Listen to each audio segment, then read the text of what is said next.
Vijayawada liquor రవాణాలో అక్రమాల కేసులో విచారణకు రావాలని మాజీ మంత్రి కారుమూరికి ఆయన కుమారుడు సునీల్కు సిట్ నోటీసులు ఇచ్చింది. అయితే విచారణకు హాజరు కాలేరని, టైఫాయిడ్ జ్వరంతో బాధపడుతున్నారని న్యాయవాది ద్వారా కారుమూరి సిట్కు సమాచారం ఇచ్చారు. అయితే సిట్ రివర్స్లో వచ్చింది. విచారణకు తామే వస్తామని చెప్పింది. ఈ క్రమంలోనే హైదరాబాద్లో ఉన్న కారుమూరి నివాసానికి సిట్ టీం వెళ్లనుంది. ఇప్పటికే హైదరాబాద్ చేరుకుంది దర్యాప్తు టీం.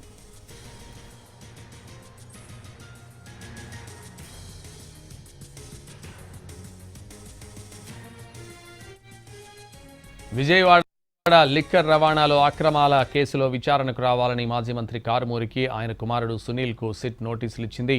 అయితే విచారణకు హాజరు కాలేరని, టైఫాయిడ్ జ్వరంతో బాధపడుతున్నారని న్యాయవాది ద్వారా కారుమూరి సిట్కు సమాచారం ఇచ్చారు. ఇదే విషయానికి సంబంధించి మరింత సమాచారం మా ప్రతినిధి శ్రీకాంత్ లైవ్లో అందిస్తారు. శ్రీకాంత్.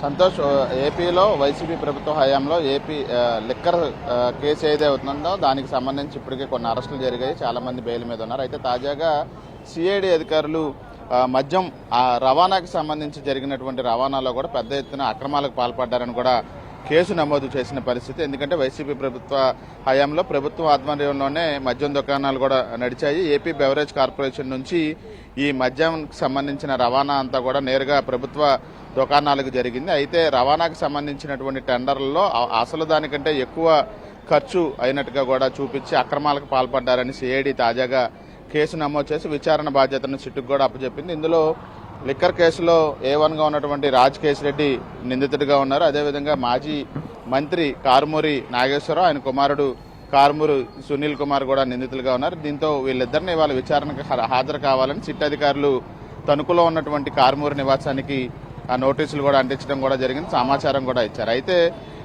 టైఫాయిడ్ జ్వరంతో బాధపడుతున్న కారణంగా విచారణకి హాజరు కాలేమని చెప్పి కారుమూరికి సంబంధించిన న్యాయవాదులు నిన్న సిట్ అధికారులకు సమాచారం ఇచ్చినట్టుగైతే మనకు తెలుస్తా ఉంది. అయితే దానికి సంబంధించిన అధికారిక పత్రాలని, అంటే ఈ ల్యాబ్ రిపోర్ట్స్ కానీ ఇవి కూడా ఇవ్వాల్సి ఉందని కూడా సిట్ అధికారులు కోరారు. దీంతో పాటు అనారోగ్యంగా ఉంటే సిట్ కార్యాలయానికి రావాల్సిన అవసరం లేదు, మేమే మీ ఇంటికి వస్తాము విచారణకని కూడా చెప్పిన నేపథ్యంలో కారుమూరి నివాసానికి వెళ్లి విచారణ చేయడానికి ఇప్పటికే హైదరాబాద్లో సిట్కి సంబంధించి ఒక టీం కూడా అక్కడ చేరుకుంది.